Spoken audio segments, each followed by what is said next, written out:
At the start of 1996, the Super Mario franchise was only 15 years old, but had already forged its crown as one of the kings of the video game world.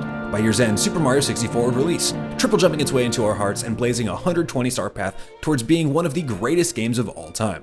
But just 1 month prior to that, the Super Nintendo released its Mushroom Kingdom-based swan song, a game entirely unlike any in the franchise before it, not a platformer, but a role-playing game, and one forged alongside the giants of the genre in Square.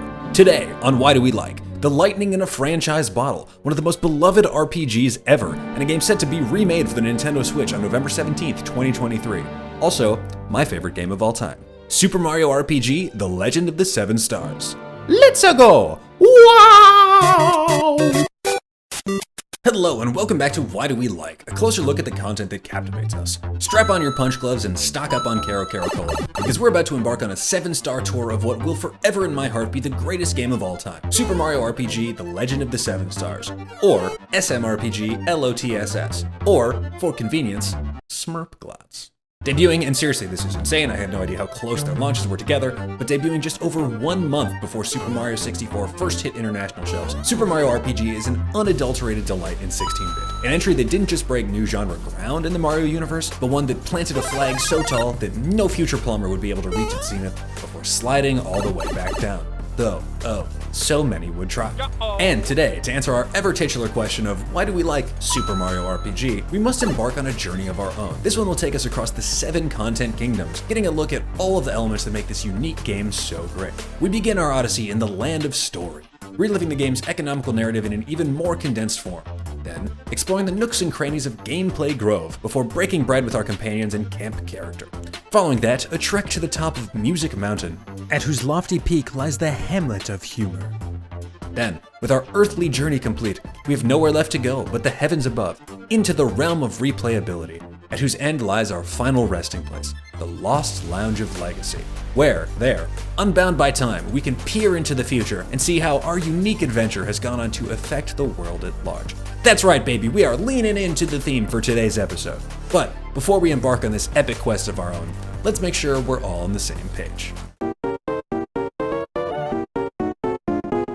Super Mario RPG was released in North America on May 13th, 1996, with the original Japanese version dropping weeks earlier on March 9th. The game was developed by Square and published by Nintendo for the Super Nintendo Entertainment System, the SNES, in what would very obviously be the last Mario game for the console. The game itself was designed to marry the beloved elements of the Mario series of platformers that focus on action and movement, with the elements of Square's bread and butter RPGs like Final Fantasy. It was the first Mario game to take place in isometric top-down 3D, and served as the spiritual framework that future Mario RPG franchises Paper Mario and Mario and Luigi were built atop, all of which expanded upon the system of active, in-battle action commands that Super Mario RPG innovated and gifted unto the world. The game debuted to positive reviews, becoming the 3rd best-selling game in Japan that year, and as a testament to its excellence, managed to stake its own claim in pop culture and the gaming consciousness, despite its successor, the legendary Super Mario 64, nipping at the heels of its release date. The game was directed by Chihiro Fujioka and Yoshihiko Maikwa, and produced by Shigeru Miyamoto, scored by Yoko Shimomura, and first played by like a 6 or 7-year-old me,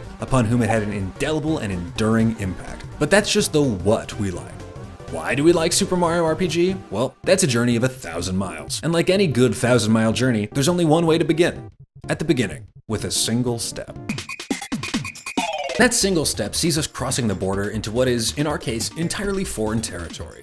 Super Mario RPG marks the franchise's first attempt to engage in real narrative. And though it by no means reinvents the wheel, it leans into classic storytelling tropes to craft a fun, simple, and propulsive journey. And unlike how our journey begins, Mario's journey begins at what appears to be the end. The game opens on the steps of Bowser's castle, Mario on his way to rescue the poor Princess Toadstool for the who knows how manyth time from the series' stalwart big bad, Bowser. But things take an immediate turn, as Mario's clearly forthcoming victory against Bowser is cut short by the appearance of a titanic sword from the sky, cutting its way through the keep and ejecting Mario, Peach, and Bowser to the world at large. The game already starts off great here. The first fight with Bowser, where you have to attack the chandelier instead of Bowser himself, shows the sort of self-aware touches that mess with your expectations in a great way, like a lot of the other content we look at in this channel. This game knows what its genre conventions are, and it's going to have fun with it. The adventure begins proper at Mario's pad.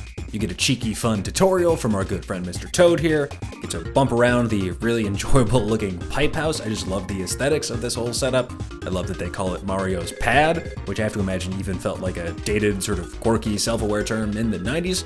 and we immediately start fighting bad guys. We hit the iconic baddies from the Mario's Rogue Gallery, starting with the omnipresent Goomba and working our way through this first area up to the Hammer Bros, the first boss in the game, first real boss that is, who afford Mario his now iconic hammer.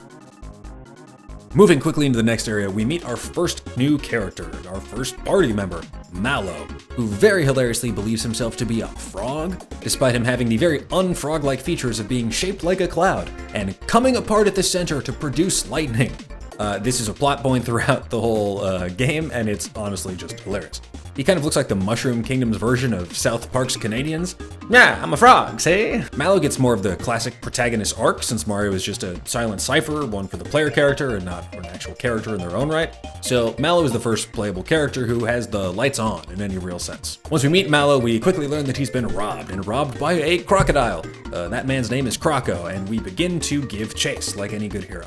So this is a silly, fun little sequence that I very annoyingly died to twice, and maybe even more than that when playing through, because this game is not as brainless as you might typically assume it is. It's overall a relatively easy game, but it is also a commonly known thing in RPGs to have a weird difficulty spike in the beginning. You start out in a game that will eventually end up with you having all these resources. You have health, you have FP, you have skills.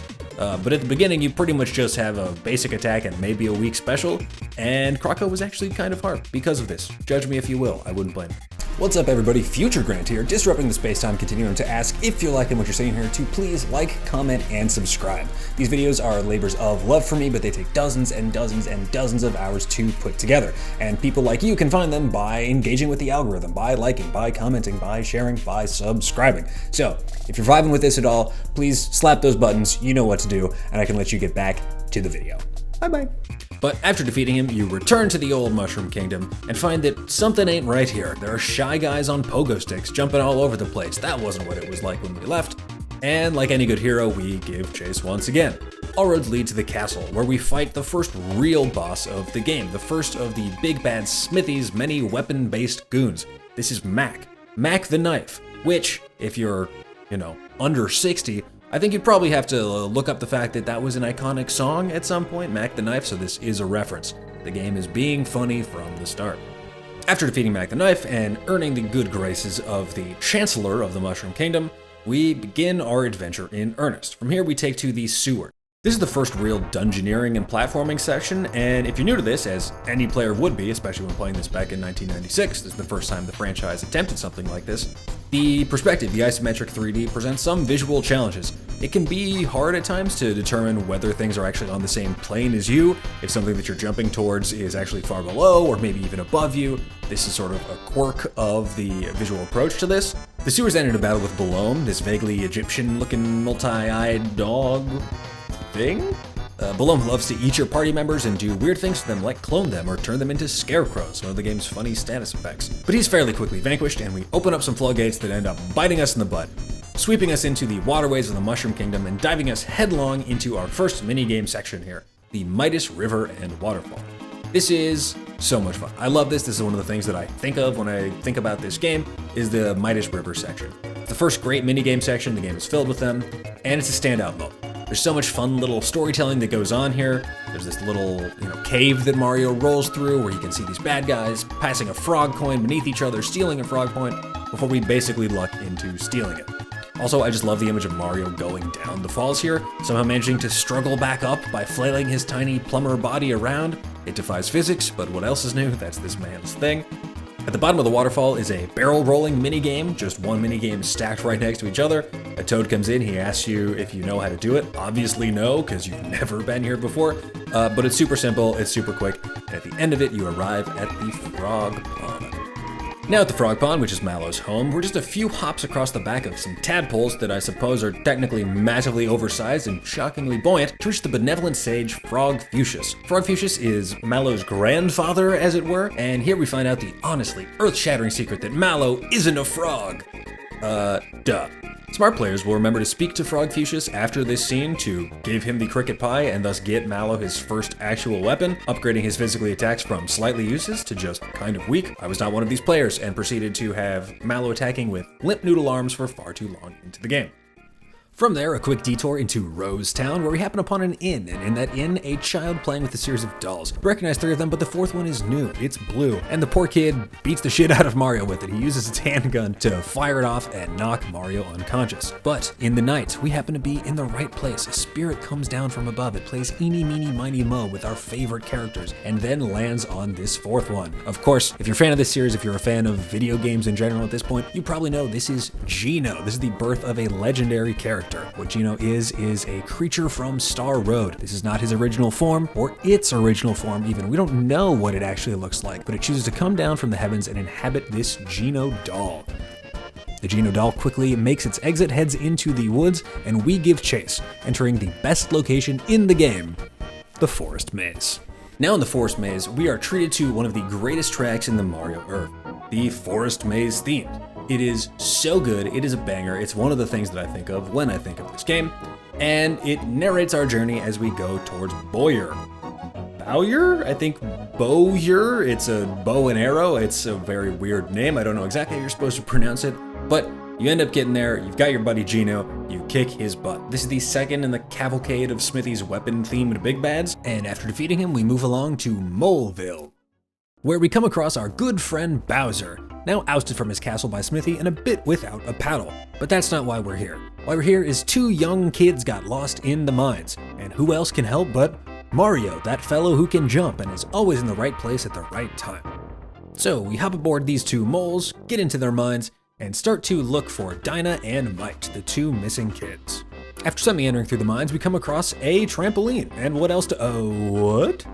I fucking love this moment. This is one of the best moments in the game. You naturally want to jump on this springboard and you hit the ceiling. Duh, you're in a mine. What else could have ever possibly happened? This is a great comedy beat from this. And who do we see when we're passed out but our good friend Krocko, back to steal our wallet, our coins once again. And just as before, we get a little bit ahead of him, set a trap, and engage in battle. He is still not too difficult of a boss, poses a little bit more of a challenge this time than the last time, but he wilts pretty quickly, just like your common thief. But we quickly come to find out that Krocko was not the big bad of this particular cave system. In fact, that honor belongs to Punchinello. Resident theatrical crazy person and bomb-loving clown dude, Punchinello is the real one blocking our way out of here. He's blocking our way to Dinah and Mite, and what he does is drop this series of ever-increasing bombs in front of Mario and Co. You have to take them out as you go. They do a bunch of damage, so you want to get to them first, like is often the case in the boss battles in these games, but the bombs just keep growing and growing and growing until Punchinello is the architect of his own demise. He drops the biggest bomb yet, it comes flying out of the ceiling, it lands on him, it crushes him, and of course, it's going to blow.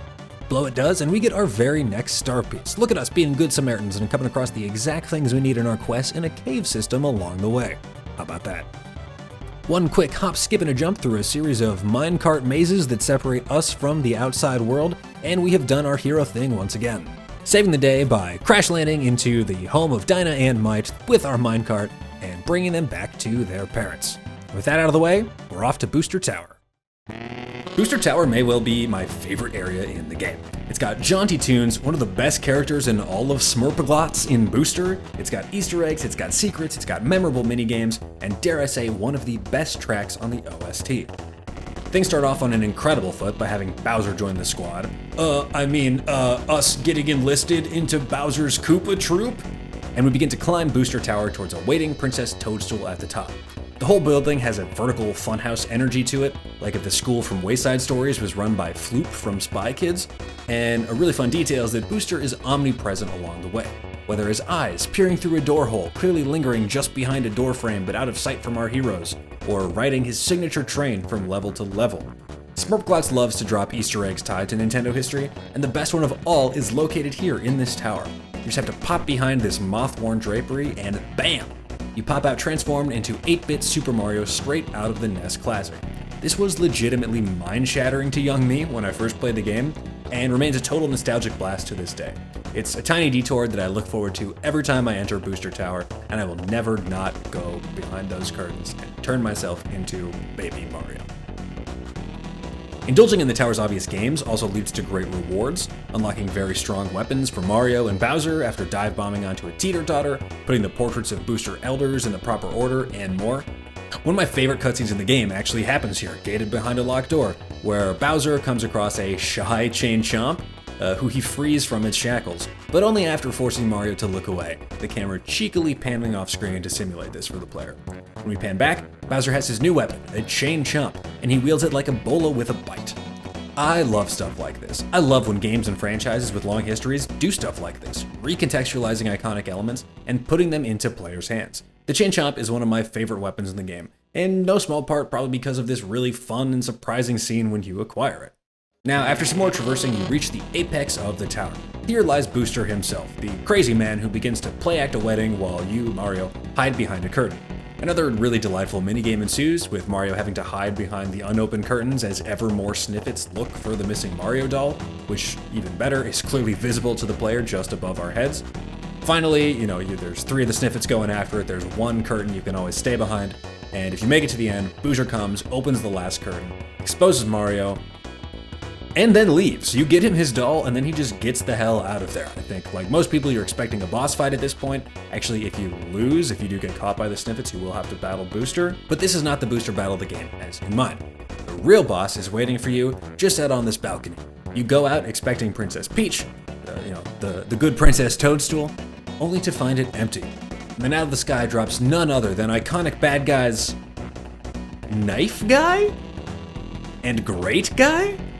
Who are these people? These are 2 totally unexpected clown-like bad guys who you have to take down before continuing your chase. I both like and dislike this fight, as it's a bit unsatisfying to fight these 2 complete randos when you're expecting a duel with the well-established and fun-to-watch Booster, but I also kind of admire just how much the game leans into this weird non-sequitur bullshit. Also, their names, Knife Guy I get, but this is Great Guy. Not like Awesome Guy, but like a metal frame with holes in it guy. It makes no sense, and I have no idea how they ended up on that name. In Japanese, they're just called Older and Younger, which at least tracks, though it does lack that charm of, Great Guy.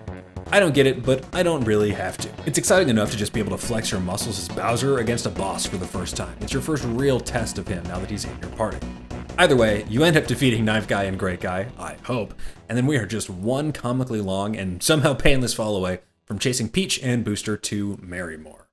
After another diverting little mini-game where we chase Booster and co. up a tall hill trying to grab Peach and thus getting flowers as we grab her, all logical stuff, all totally tracks, we enter Marrymore, a clear ripoff of Toad Town, and we start breaking down doors to stop the wedding.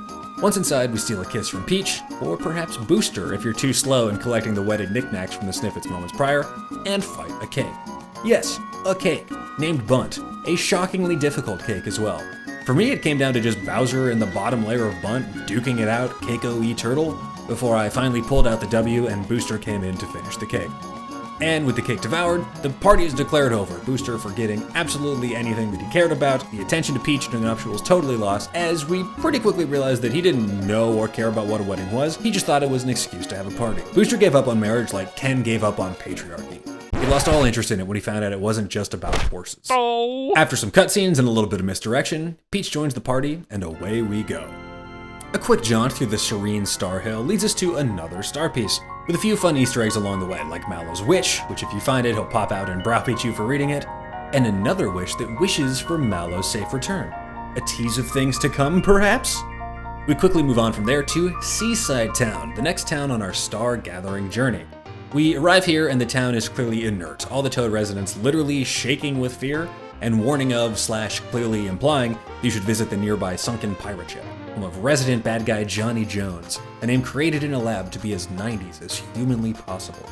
There's some nice tutorializing of the whirlpool mechanics at the location simply titled Sea that teach the player how to move between the game's 2 strata of water. To advance to the pirate ship proper, you have to hop aboard the crow's nest and use it like a pipe, which is honestly a hilarious little visual joke. It obviously could never happen like that in reality, and I wouldn't be surprised if more than a few folks struggled to find this thing when first traversing the area, as it's pretty unintuitive to try and go down a crow's nest like a pipe, but that's part of the charm, especially once you know the secret.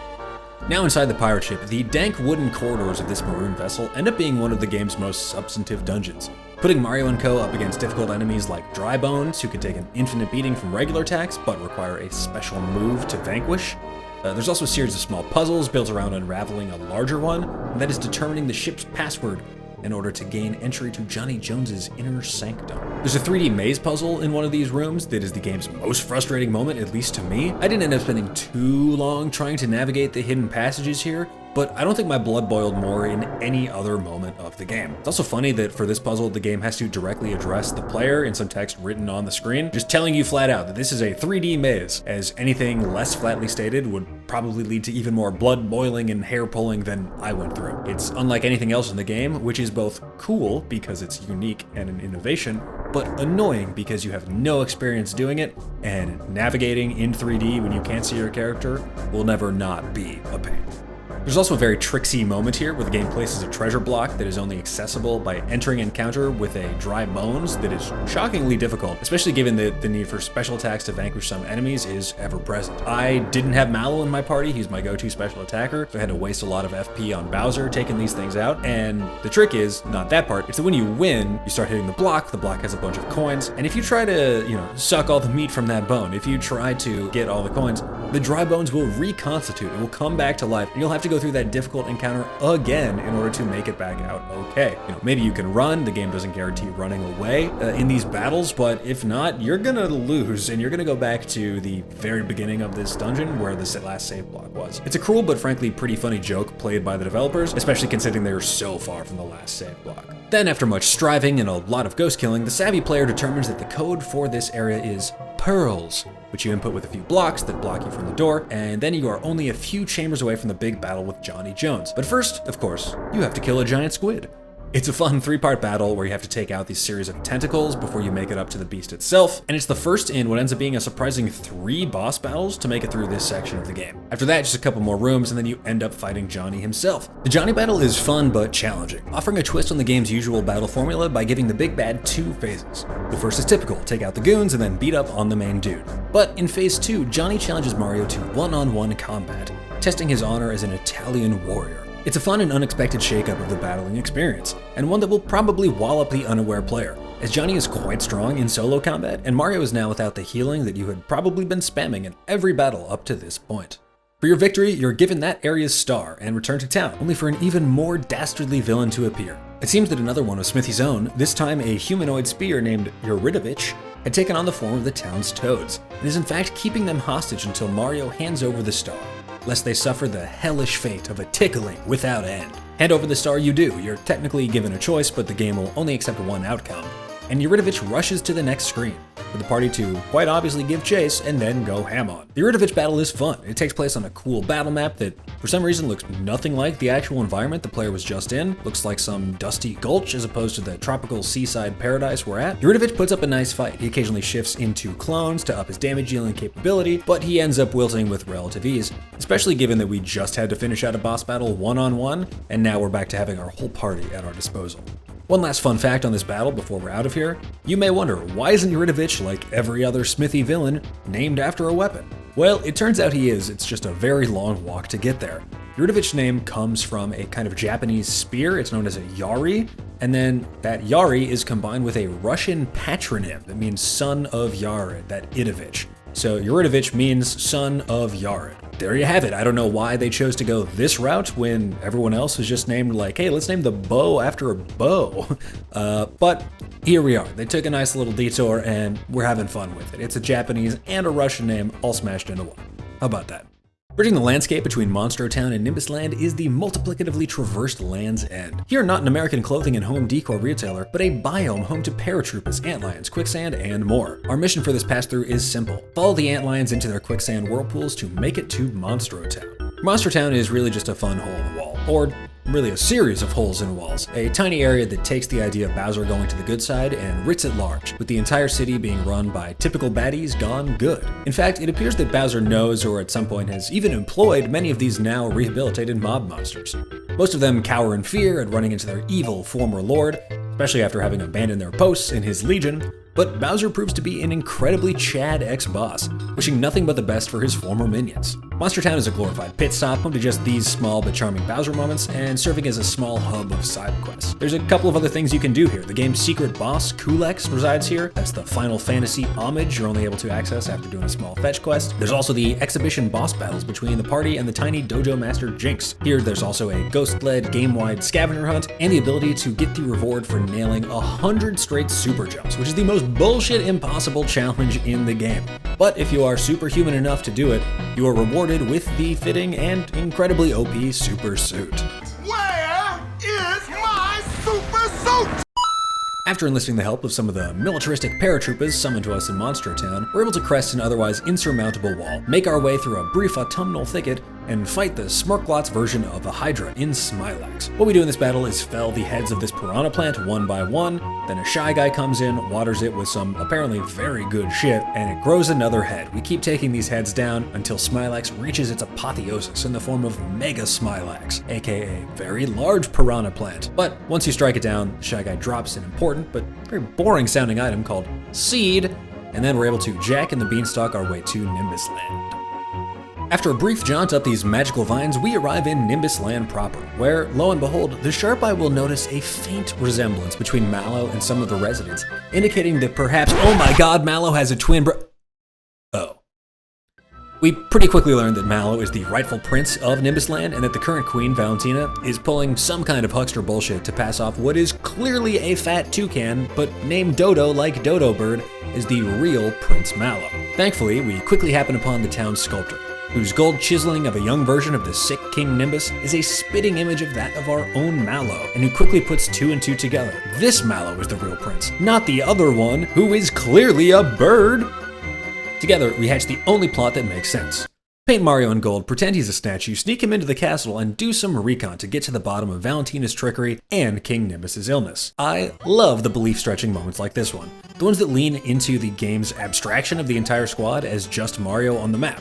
Like, the plan isn't to paint everyone in gold here. We just coat Mario in gold, while everyone else, I guess, hides in the pocket dimension inside of his overalls. Maybe that's where all our weapons and our items go too. Regardless, it makes me laugh to picture Mario perched on his statue here as Dodo pecks at him trying to determine if he's real or not, only for there to actually be like 4 other people Scooby-Doo snacked on top of or behind him, and getting fully ignored by everyone else. Depending on whether or not you pass Dodo's peck checks, you either fight him or don't, and begin moving through the castle, which is about 90% of the Nimbus Land experience. Eventually, you do make it to the throne room and chase down Dodo and Valentino, catching up to our quarry, erupting out the final door, and Mario Coyote times through the air a little bit before tumbling through clouds, somehow landing on a solid one, I don't worry about the logic there, and making his way back up to the top. I always love the cartoony moments like this, the coyote time, the fall. This one is made even more memorable by its very clear callback in the early moments of Paper Mario 1, which has a pretty much identical moment to this, but it uses even more fun visuals. And by placing it at the beginning of the game, it serves as a really cool moment to show you what kind of silly fun ride you'll be in for. After the climb back to Nimbus Land, we take on Dodo and Queen Valentina in this area's boss battle. The battle starts with a novelty. Dodo takes whoever the middle character in your party is and sends them off to their own battlefield to duke it out one-on-one. I love these little twists on the classic RPG formula. In my case, Dodo yoinked my tanky Bowser, which made it pretty easy to just spiky chomp the dumb bird until he brought me back to my homies. And then, once your solo fighter does take down Dodo, you return to the remaining 2 members of the battle, now fighting 2 versus 1 on Valentina. And there, once you hit the threshold of damage, Dodo comes back, your party member comes back, and you can finish the battle like any other. Once vanquished, Mallow is finally reunited with the family that lost him, but he decides to stick with Mario to see his mission through. Together, the party departs, making the stratospheric drop into Barrel Volcano. At least, they do eventually. Defeating Valentina grants the player the ability to get the Lazy Shell, the game's most OP and memorable weapon. All you need to do to get it is make the completely normal decision to try to walk off the edge of a random bit of the east side of the Nimbus Land map, walk across some kind of invisible platform, and find our favorite watering can carrying Shy Guy once again. Here he bribes you with fertilizer and is very confused how you're floating on air. Now, on one hand, I love the sort of deconstructionist move that the game pulls like this, hiding a secret off an invisible walkway past the edges of the map, but conversely, I hate this as it is deeply unintuitive and pretty player unfriendly to get the game's coolest shit behind a maneuver that you pretty much have to know about in advance in order to even try. I can only imagine what it would have been like to find this in the 90s, just accidentally walking off the side of the map and realizing you were doing something intended by the developers, that must have felt pretty transcendent, but that was an experience available only to a very small handful of people who legitimately just lucked into it. Still, complex or not, weird or not, worthy or not, this unlocks the lazy shell, and in the end, that is worth it. All you have to do is take the seed and fertilizer that you've now gotten from that Shy Guy, bring it to the gardener in Rosetown, and then he combines them to create another Jack and the Beanstalk style beanstalk, which you can climb into the heavens and unlock the game's most OP shit. I touched on this some in Mario's combat section, but when I think of Smurpglotts, I can't help but think of the lazy shell. Its comically oversized badassery lingers in the brain, a beefy winged touchstone that's like a joke on the square. It's silly that Mario uses a shell bigger than he is to attack baddies, but within that silliness is the Herculean badassery required of a mustachioed plumber to so skillfully wield such a chunky apparatus. There's also an identically named lazy shell item that basically turns whoever is wearing it into an impossible to kill but damage inert behemoth. So great for Peach, for example, who exists pretty much just to cast her insane healing moves, but otherwise pretty neutering for a character with any other gameplay loop. Okay, now with lazy shells in hand, and perhaps on back, we can go back to Nimbusland and dive bomb from some nice hot springs into the hellish environs of Barrel Volcano. The Barrel Volcano is one of the toughest areas yet, and to me, where the more tougher endgame section of the game begins. The volcano is filled with extremely tanky enemies who love to cast single target nukes or party-wide damage spells that really leave you hurting, no matter how well kitted out you are at this point. It's pretty much just a test of endurance to make it to this area's shop, a 3-part shop all kept by the intrepid Hinopio, where this poor dude runs from counter to counter to counter to serve all your armor, item, and in-base needs. There's also some more fun Easter eggs in the corner here, as Hinopio displays some classic Nintendo paraphernalia. He's got some of the racers from the F-Zero franchise hidden off in the corner. Leaving the shop, you make it to the end of the volcano's gauntlet and come face to face with the Tsar Dragon, the most difficult boss fight yet. A 2-part takedown of the dragon, first in its fiery form, and then later, after you think you've defeated it and it appears to sink into some pre-rendered lava, its much more dry bones, dusty form, where it is somehow far more powerful. I died more times than I'd care to admit on this battle in my recent playthrough, namely because Zardragon starts the late game trend of enemies taking multiple turns before your party can complete a round of moves, and this ramps up even more in the second phase, with the bony version of Zardragon casting single target and party nukes constantly, forcing Peach to mash group hug like few have ever grouped hugged before in order to keep your party alive and dealing damage. Once you fell Smurpglotts Smaug, the next star piece awaits, your mission nearly complete. Just wait, who are these guys? Mario's rush to the star is supplanted by the appearance of the Axum Rangers, some very fun and very silly Power Rangers knockoffs, who pose and posture and gesticulate as Mario chases them through the rest of the volcano, only for them to be picked up by their frankly aggressively oversized ship, the Blade, to undergo an even more intense battle than the last. And if you didn't think about saving after the Zardragon, oops, you might just have to go way back here and redo that battle as well. I know I didn't think about that. I figured there would be a save point ahead of me, and then lo and behold, I begin the Axum Rangers chase and enter the game's hardest boss battle yet. This is a 5 versus 1, or a 5 versus 3 really, but it is the first time you're taking on 5 boss level enemies at a time. Each of the Axum Rangers brings their own specialized skill to the fray here. Pink heals, green does spell damage, the rest have their sort of array of powerful attack moves, and you have to pick them off one by one until just the Megazord is left. That's right, when you think it's over, Red, the leader, jumps back to their giant robot and begins to prep the Breaker Beam, an absolutely devastating Mondo damage move that can take out your entire party if you are not prepared for it. But if you do survive, Peach can group hug you back to full health, and you can continue to chomp away at this thing's damage until you manage to defeat the Axum Rangers and their shitty robot. Now we are just one refurbished Nimbusland bus ride away from returning to where this whole game began. That's right, we get to re-tromp through Bowser's Keep, a version of it now seemingly retrofitted to keep us even further away from our goal, stepping into back rooms to try to make our way to Smithy himself. On our way there, we're confronted by 6 doors, puzzles, keeping us from our destination. Behind them are 2 combat gauntlets, 2 puzzle runs, and 2 tricky traversal platforming sections, randomized so you don't know which door you're gonna get what. But, blessedly, you only need to complete 4 of the 6 in order to make it through. You know, a classic thing to put inside your castle. I ended up passing through these sections using only the battle and platforming sections, as these puzzle runs are dastardly and unforgiving. The logic puzzle room in particular, where you have to determine the finishing order of various monsters in a monster triathlon, absolutely destroys me. I like to consider myself a smart guy, I even like logic puzzles, but I simply do not have the time, energy, inclination, or ability to unfuck this morass by the time I get here. So, having completed the other rooms, we get to finish the gauntlet, pulling another Wile E. Coyote stepping out over nothingness, before returning to a room that looks pretty familiar. It's Bowser's Chandelier Throne Room from the beginning. Here, we get to have Bowser on our side this time, taking on a brand new enemy boss on the other chandelier, before getting a ride from a friendly Shy Guy up to the final boss of the dungeon, not the game. That's right, we get to fight Exor here, and Exor is not the end, but the beginning of the end. To defeat this massive Excalibur ripoff, you have to take out the various 4 sections of it. It has 2 eyes, a mouth, and the hilt, which is the source of its power. And once you do bring it down to 0 hit points, it does what any good sword does. Open its mouth and suck you into a different dimension so you can take on its creator.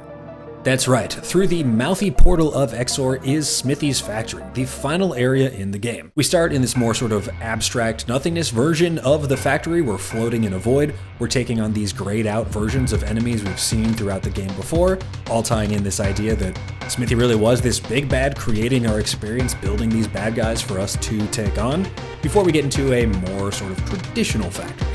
Here, we get to take on, in a very fun sort of capitalist move, the various bosses of the factory. We start with a manager, we get to a director, we eventually take on the head of the factory, as we are rising our way up through the corporate ladder in order to defeat Smithy, essentially the CEO of the company that is all the evil shit in the Mushroom Kingdom, to win the day.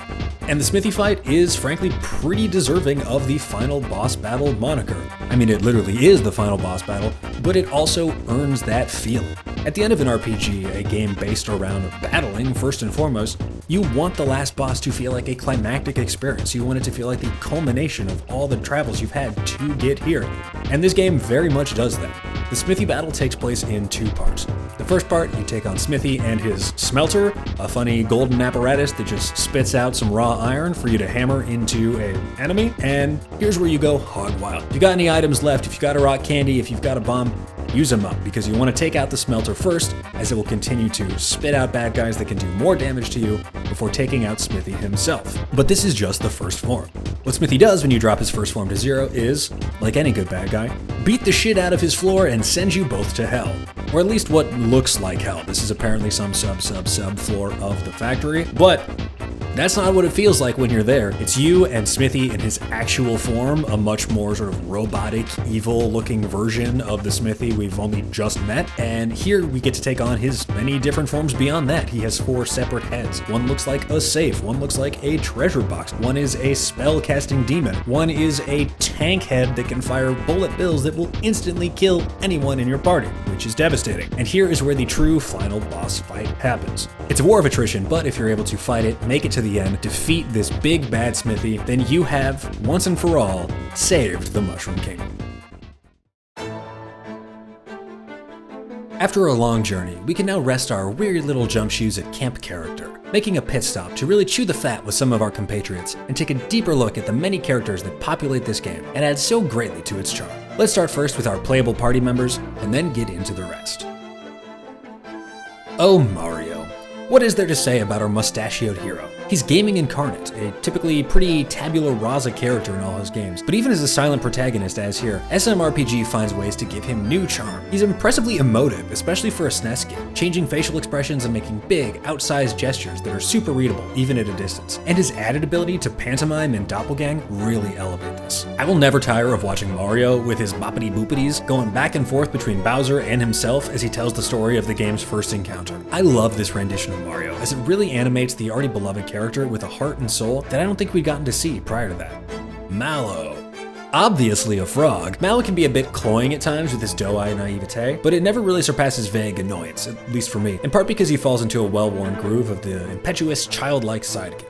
His arc is also a classic one, a journey of self-discovery and self-acceptance, but it's a pretty first-thought tropey version of that from beginning to end. And from a classical storytelling perspective, Mallow actually has the protagonist's arc, not Mario. Mario here is, in a way that makes a lot of sense, just an avatar for the player, someone charged with carrying out the action of the game without any real agency or internal life of his own. It's just us, the ones holding the controller. But Mallow, on the other hand, starts low, grows, changes, accepts himself, learns of his true nature. Heck, he's even a chosen one, the boy who should be king. It's fun to see how Nintendo and Square basically took all the ingredients that would go into a hero character, knew they couldn't put those ingredients into Mario, and shunt them onto the very next playable character that we meet, which is Mallow. For me, once Bowser joins, Mallow is rarely in my team, but he is a necessity when multi-target damage or special attacking is needed, as his Thunderbolt spell is a cheap, high-damage move that really punches above its weight class. It's also great fun when the party finally does make it to Nimbus Land, and he meets his actual people, sadly not frogs, his actual people, and learns of his royal provenance, and seems to really grow as a character. Though, it will forever rain when he cries, and frankly, we love him for that. Geno is body horror gone badass. He's some kind of cosmic other from Star Road sent to fight against Smithy, whose spirit has somehow managed to assume the in-universe form of what is essentially an action figure. Given his greater knowledge and purpose, he often serves a sort of sage-like role for Mario and Party, at least when you first meet him. He's basically Sasuke as made by Geppetto. Very clearly meant to be a cool character, and frankly, he is. I mean, come on, Geno World does 9,999 damage if you time it perfectly. That's the most possible damage. It can't get more badass than that. I really love Geno as a character, but he barely ends up spending any active time in my party when I play. Maybe that's me, maybe that's because I get too hung up on the ultimate trio of Mario, Bowser, and Peach, the Nintendo OGs, getting to fight together as one, but also because Bowser joins shortly after Geno and fills a very necessary role of tank and damage dealer, where Geno fits somewhere closer to the glass cannon role. Though not perfectly at that. But no matter what, Geno is one of the more enduring characters to come out of Super Mario RPG, and is someone who has remained part of the gaming consciousness until this day, and he'll always have that. Bowser. I touch on this some elsewhere, but this is one of my favorite renditions of Bowser, which is notable because it's really one of his first chances in video games to be given real characterization. We are, of course, not including Bowser from the 1993 live-action movie, which is a fever dream that is just too far out of the scope of this video to get into. I love how they pull a rug on the big bad Bowser concept and make him adorable by making him so pathetic. He claims to be the king of the Koopas, but as we meet him here, he's already been upstaged by Smithy and has been rendered pretty impotent as a leader. What that means is that we have a Bowser who is able to be given an arc, a classic arc, that of a villain laid low, turning to the good side, at least for now, in a begrudging, enemy of my enemy is my friend type way. Bowser is another character who makes the most of this animation style. His crying face is absolutely hilarious, and it makes some of his actions, like his attacks where he literally throws Mario with the hurley gloves, just delightful. I love this so much. This is what a game like this, an RPGification of beloved characters, needs to do. It's where it's firing on all cylinders. It's doing things that can't and shouldn't be done elsewhere with iconic bits of the franchise. Bowser is attacking enemies by throwing Mario. That's like Darth Vader taking on stormtroopers by hurling Luke Skywalker at them. Out of place in pretty much any other context, but in a game like this, with its metatextual and self-aware tone, it's perfect. In battle, Bowser fills the role of the beefy tank, vastly outclassing the other party members in terms of health, attack, defense, and just general survivability. Toadstool. Princess Peach, aka Toadstool, names that I have used interchangeably throughout this video and will use interchangeably throughout my life. She's the last of the known quantity characters to join the party. She's the last character to join the party in general. And it's hard to overstate how cool it felt to have that complete party of Super Mario OGs. Mario, Bowser, Peach. That is one of the best parts of this game. And it's nice to see the Mushroom Kingdom's iconic princess get some characterization beyond being simply a damsel in distress. She's not necessarily a feminist icon in this version, but she's getting a lot more agency, a lot more to do, and a lot more to her character than most, princess iterations we've seen in Mario games and in media before this. She's also a vital part of the party, with her incredible and frankly overpowered healing spells and her hilarious weapons, whether the slat gloves or the parasol or the frying pan, all of which remain part of the general cloud of Peach paraphernalia as the franchise continued. Standing out most notably in my mind is the frying pan's inclusion as one of Peach's rotating weapons for her forward smash in the Smash Bros. Series. That's a great little bit of Super Mario RPG that has lived on to this day. As the final party member, Peach really does round out the team as a dedicated healer, an absolutely vital inclusion, as health management is one of the game's main concerns throughout battling and traversal, and enemies' damage dealing really ramps up after she joins the party. On the honorable mention front, Exor is one of the coolest parts of this game. You can't discuss characters in Super Mario RPG without discussing that massive sword that falls from the sky, that thing on the box art that a lot of people probably assume is the big bad. That's Exor. Exor is so badass as a visual, but the closer you look, the more he starts to just get silly with his weird eyes and everything like that. I love that he serves as the access point to Smithy's factory when he straight up swallows you, which is so weird, but just such a memorable part of this game. Like I said, I wouldn't be surprised if Lehman assumed he was the big bad guy because he's, the big, creepy, unusual thing on the cover. But no matter what role he ends up serving, it's a really cool design that ends up sticking with you before and after you play the game.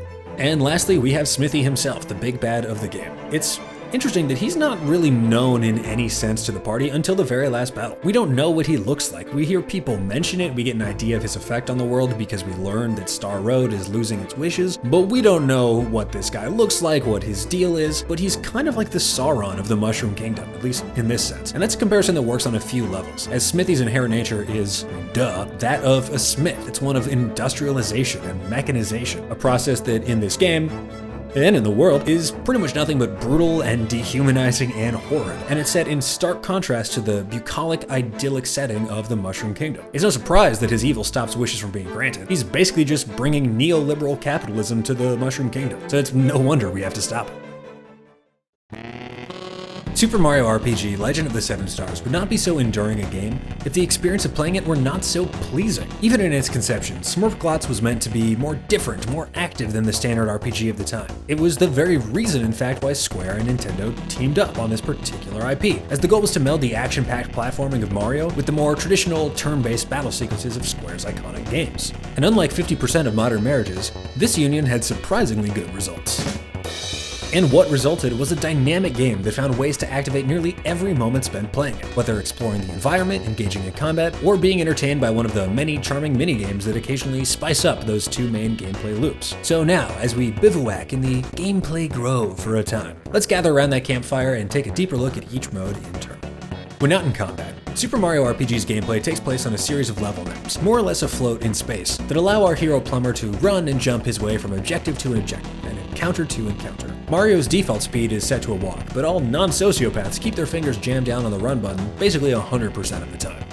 Towns and area maps are imbued with a verticality meant to maximize Mario's iconic and now 3D jumps, meaning that exploring everything from shops to bounding through sewers was given a heightened level of player engagement that was rare in the RPG genre, especially at that time. It's unfortunate to see how many RPGs treat all non-combat moments as essentially walking simulators that simply transport you from battle to battle and plot point to plot point. In contrast, it's always a blast to hop, skip, and jump through the world of Smurpglotts, and there are purposeful design decisions made to keep the player engaged and involved, and they start right from the jump.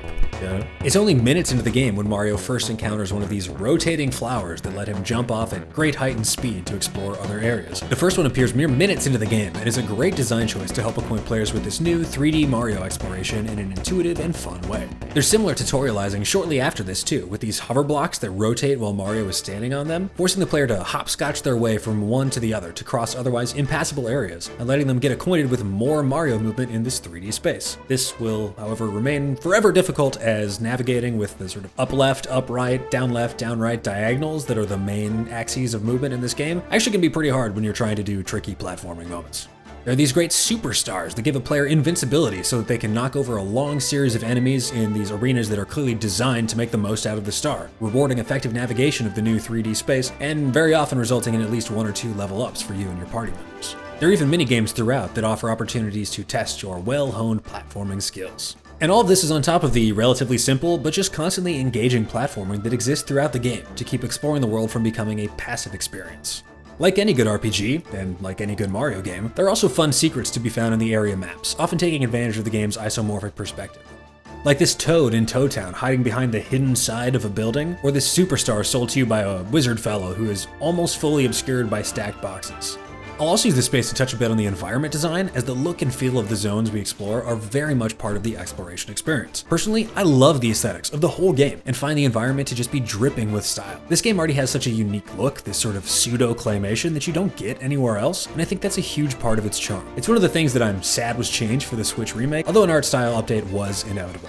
And I don't want to put the cart too far before the horse. I'm sure the game has a great experience as you play through it now, but it's going to be something that I'll miss, this fun claymation throwback vibe. I also really like the floating cube nature of every single area map. It was very likely a hardware-constrained choice, but there's something about it that I just find so pleasing. There's no attempt to hide it. It's baked into the experience of every area, every room, and I just love that they ran with it. At no point do I experience like difficulty suspending my disbelief because of the infinite void surrounding each map. I don't have that at all. Unlike a movie, which we engage with in a passive way, suspension of disbelief is largely impossible with games since we're constantly active participants in it. So small stuff like this, reminders that we're in a game world, almost never read poorly, and in fact can come off more like cool, almost transgressive peeks behind the scenes. I think this is actually most fully borne out in the moment I've described, where you go get the lazy shell, or rather the fertilizer that allows you to get the lazy shell, and you have to just walk off screen into what is in every other map in the game, part of that infinite void. Though Super Mario RPG does great in finding small ways to improve the typical world map RPG exploration experience, what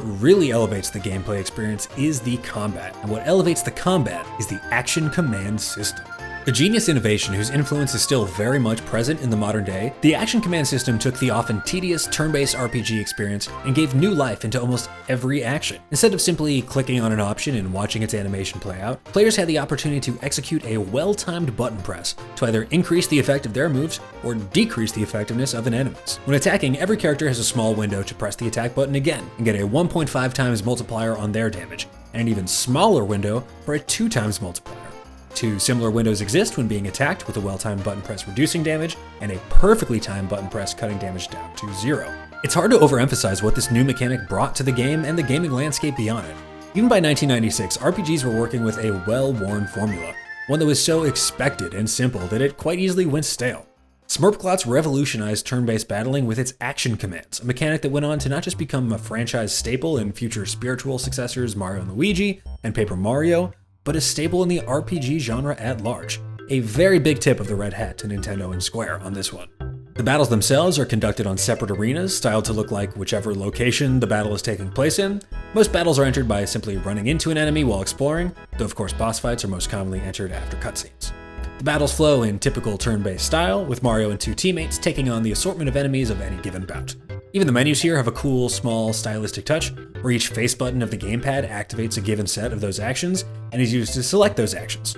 A for regular attacks, Y for physical, X for item, B to defend and run. This is another small, unique design decision the game makes, and one that continues to help it stand out from the pack, as most battle choices in turn-based games are still being made on glorified spreadsheets. Every character has special moves, and every special move uses the resource flower points, and all the party members pull from the same pool of flower points.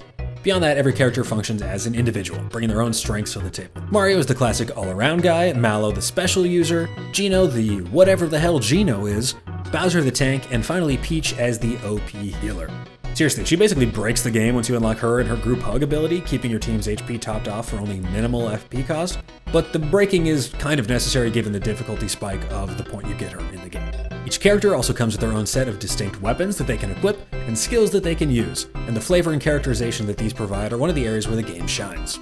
For Mario's regular moves, I always think of the Lazy Shell, that large winged Koopa shell weapon, as my favorite Mario weapon of all time. And yet, on a channel dedicated to me trying to figure out why I like the things I like, I struggle for a good explanation beyond the fact that I just simply think it's cool as hell. Especially at the time, it felt very novel for Mario to use a Koopa shell as a dedicated weapon, because up until now, he mostly ran into Koopas in an incidental way. He came across them on their journey, stepped on their back, hit their shell, and moved on with his day. There's something novel about him keeping it with him. Here, the fact that he would have this Hongo winged shell and keep that MF and thang on him just felt so cool. And beyond that, I think there are very few things that being red, oversized, and winged wouldn't make cooler, so in fairness, that element of the Lazy Shell I do fully understand. For the special attacks, Nintendo and Square lean smartly and simply into the Mario brand. Jumps and fireballs. The jumps escalate from regular to super to ultra, a classic Mario heightening convention, and the fire moves from fire orb to super flame to ultra flame in that exact same classic heightening convention. I always thought fire orb was such a great name for a spell, so much so that the reversion to a classic big hot hot for the two stronger moves was a bit of a bummer and a creative downgrade to me. Mario's super jump can be performed infinitely with perfect timing,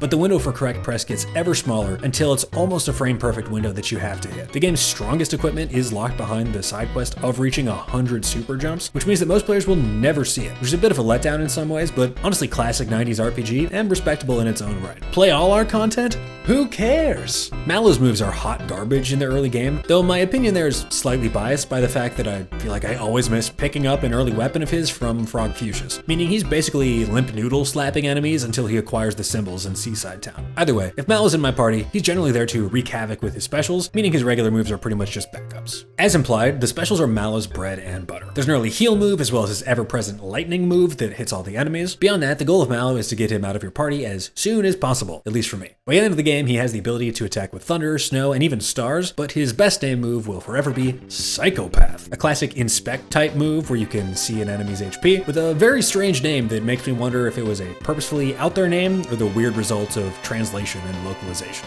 For Geno's regular moves, he has a series of cool weapons, some of my favorites being these BB wrist blasters with a great whip crack sound effect. He also has similar sort of wrist guns that he can fire off his whole hands with. I always found the timing for these rather hard. I don't know if that's just me, but I do always look it up when I do a playthrough. Still, I don't spend the most time playing Geno, so I don't have too much to remark upon here. On the special side, Geno is a branding master, slapping his name before every one of his moves, but the standout will forever be Geno Whirl, a goated attack that with frame-perfect timing will allow you to do the absolutely cosmic amount of damage of 9,999.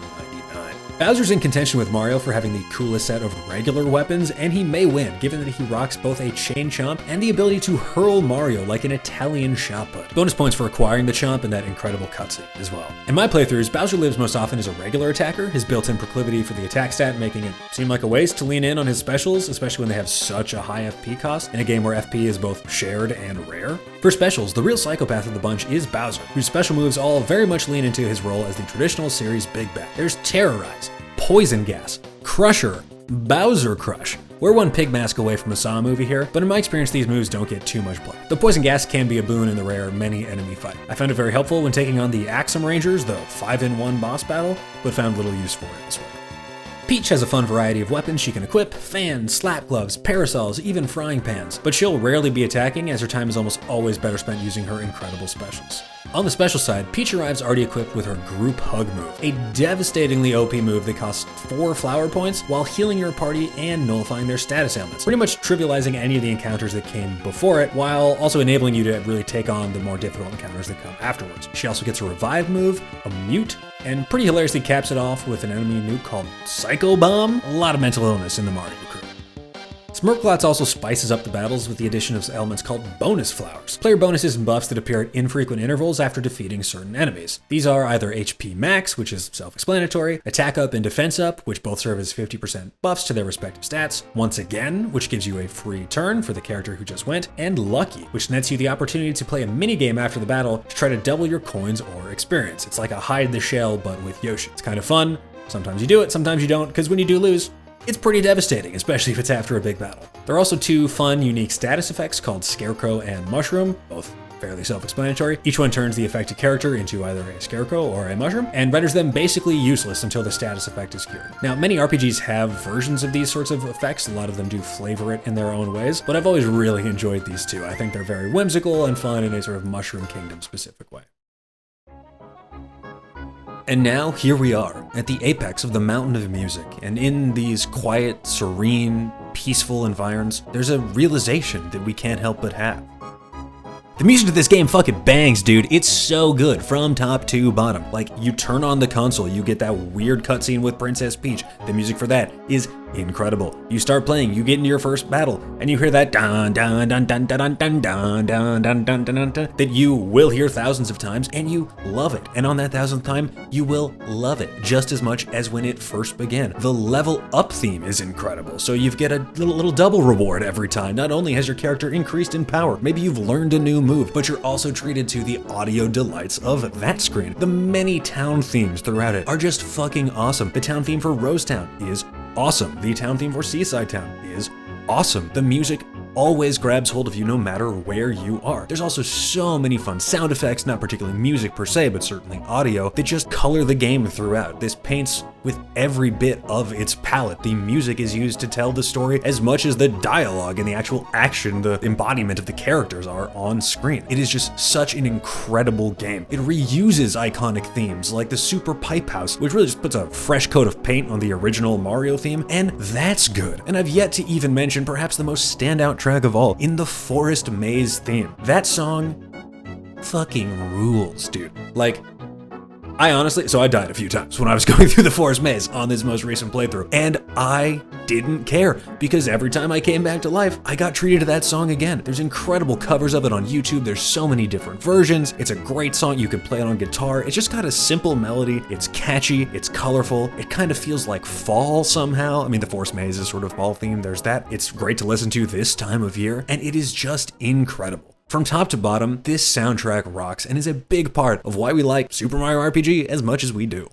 The Hamlet of Humor. There's a significant part of me that believes that amidst a sea of compelling attributes, it's the humor of Super Mario RPG that truly elevates it to a higher level of greatness. I am, by and large, a comedy snob. Something I more or less have to do, given that my day job is essentially just gatekeeping projects based on how funny I think they are. Also, as happens when one works day in and day out with anything, it's pretty easy to become a cynic. Since I work at All Things Comedy and interact with all things comedy, there are times when I very much feel like that comedy cynic, trying to sift through the endless torrent of comic material that doesn't really work in hopes of the ever rare stuff that does. But the humor in Super Mario RPG will always warm my cold Mr. Potter-esque heart. Mario RPGs have gone on to be known for their comedy chops, and they came out of the gate firing with this one. This game is just downright funny, pretty much at all times. Almost every scripted moment injects some levity, whether with slapstick character animations, Pixar silly dialogue, hilarious doppelganging pantomimes where characters literally become other characters for the purposes of telling a story, and leaning into the common absurdity of a lot of the plot points. Like, it's so funny that you have to play a series of minigames in the back room of Bowser's castle. Like, what was he doing here? There's no way this actual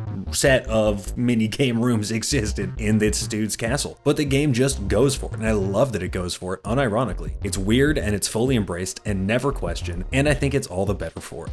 The Realm of Replayability. I'll be plain.